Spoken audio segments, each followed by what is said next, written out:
All right, we're back in effect as a duo. You were obviously riding solo last week, did a terrific job. I didn't actually watch, but I heard you did a wonderful job. Great things. But great meeting at Cranbourne this weekend, the Cranbourne Pacing Cup. Group 1, one of our only Group 1 regional features, but also the Night Pistol. Small field, but very, very strong, and a great lead up to the Great Southern Star.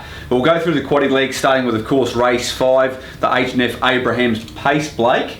One of your favourites goes around here. He's one of my favourites, and we thought we might as well utilise the new replay feature we have on the video. So let's have a look at his last start win, Presidential Secret. He was terrific here at Tabcorp Park Melton over the sprint trip, coming 3 wide. He just dominated, a fantastic win. He's in really good form. I know he's drawn awkwardly again, but I just think he's the best horse in the race. I think he's a horse who's slowly improving, and he can get to a better level, maybe free-for-all in the future. So for me, I'm not going to get too tricky and play exotics necessarily. I think he's a horse to win, and I'll be playing him one out in the quaddies.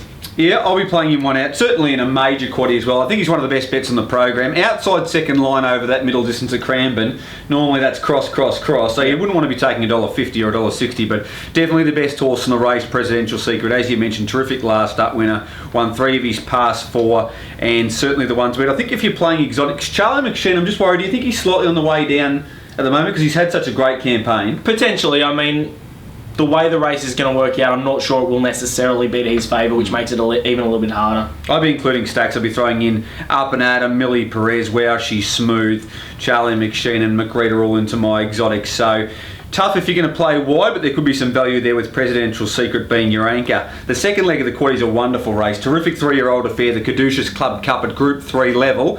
Pretty short price favourite here in Soho Tribeca. Is it a good thing? I don't think he is. I think he's too short for my liking. I can see them cutting at each other in front here. There's lots of speed off the front row. Anything for Love can get out well from the inside. The Jet Player begins quickly. Brock's Territory. Even Soho Tribeca will want to be going forward, you'd think. For that reason, I'm going to play away from the favourites a little bit, and I'm going to go with Battleborn. He's got a really good turn of foot. He's in winning form. He just seems to know how to get the job done. So even though he's drawn awkwardly again, not overly a great recipe, but I just think if they pour it on early, he's the one that will be finishing best. So for me, I'm with Battleborn. Plenty of respect for Soho Tribeca, who came through that Victoria Derby series, won a heat of that, and then went up to the New South Wales Derby and wasn't disgraced. He's got class, but as we said, it's pretty tough, even though he's drawn wide on the front row. And then Brock's Territory obviously goes into your quaddies. And I think if you're looking for one at massive value, the Jet Player could find the front early, and he's slightly underrated. I think he could run a race maybe more for trifectas than quaddies. I'm going to play 4 horses in my main quaddie here.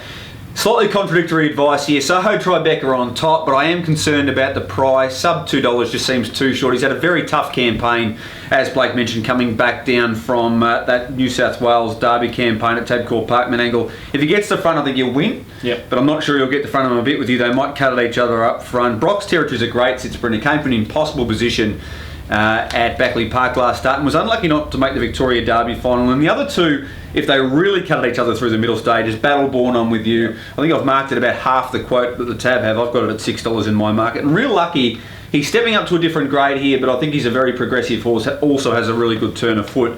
The feature is the Decron Cranbourne Gold Cup, a Group 1 race. Looks to be a race of 4 key hopes, but the Tab are very keen here on Ohoka Punter. I think around $1.75.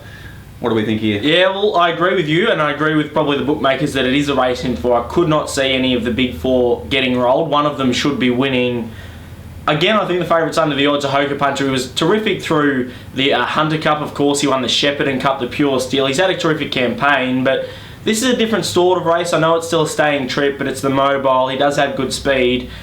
I think he's beatable. I wouldn't be taking him at $1.50 or $1.60. Similarly, I'm causing terror. He has his tricks as well. He's going to get the lovely run, but I think the 2 value runners are Massini, who should be able to love a handy spot. And Yankee Rockstar, he was terrific winning at Tabcorp Park. He ran 4th in a Hunter Cup. He's a high quality horse. He's still getting there, I guess. He's a little inexperienced at the top level.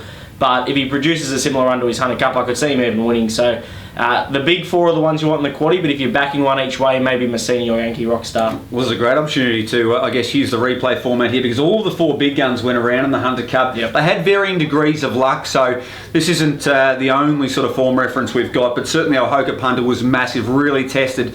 Smolder, who we know has just gone on and had an amazing campaign.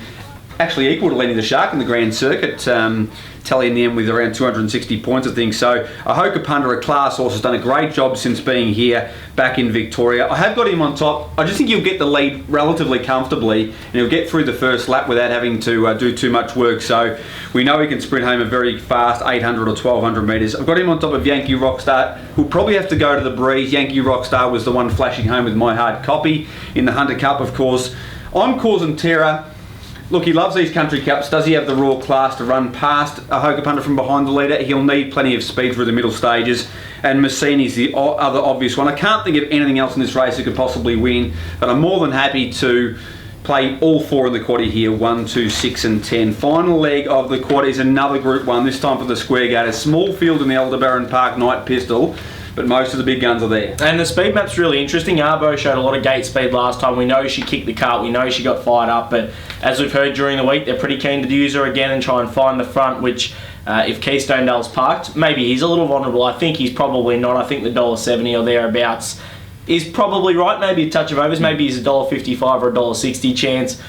I think you still need to play the three horses in the quaddie. Keystone Dell, Arbo, who she could be anything if she puts it all together, and Glenferrie Typhoon's in ripping form. He's just probably going to have to be in an awkward spot in running. I don't think you can cross them out from out wide. So for me, they're the three big guns. Not sure I really want to split them, but I'd probably lean to the favourite Keystone Dell in class. I can't add much more. The key here will be, they say they're going to pull the trigger with Arbo, and if they do and they park Keystone Dell, we've got a race. Yep. If Keystone Dell leads, I think it's all over Red Rover. So you'll have to make your mind up on that. I've got Keystone Dell on top of Arbo. I thought they were clear 1 and 2 tips. Glenferrie Typhoon's going great guns, don't worry about that, but he's a much better horse when he finds the front. Very small chance that's going to happen here, but they're the only 3 winning hopes in the Night Pistol, and that's your quaddie on what looks a wonderful Cranbourne Cup card. And don't forget as well, Jace, before you sign off, trotstipoff.com.au, we had our first monthly winner this week, Arms of a Rafa, and rumour has it he's beaten out an HRV employee who, the graphic designer, not even the form analyst, Dark Horse, has run second and just gone under, so there's some competition heating up for those prizes. The best bit though is clean slate. Terra Nullius here. We get to start again for this month, not for the season in general, because those points that you got in that first month still count, but the monthly competition begins again at Cranbourne tomorrow night. So you can still sign up, free to enter, and you can get a $100 weekly prize, and that's going every week. And hopefully the good form boys can give a better showing.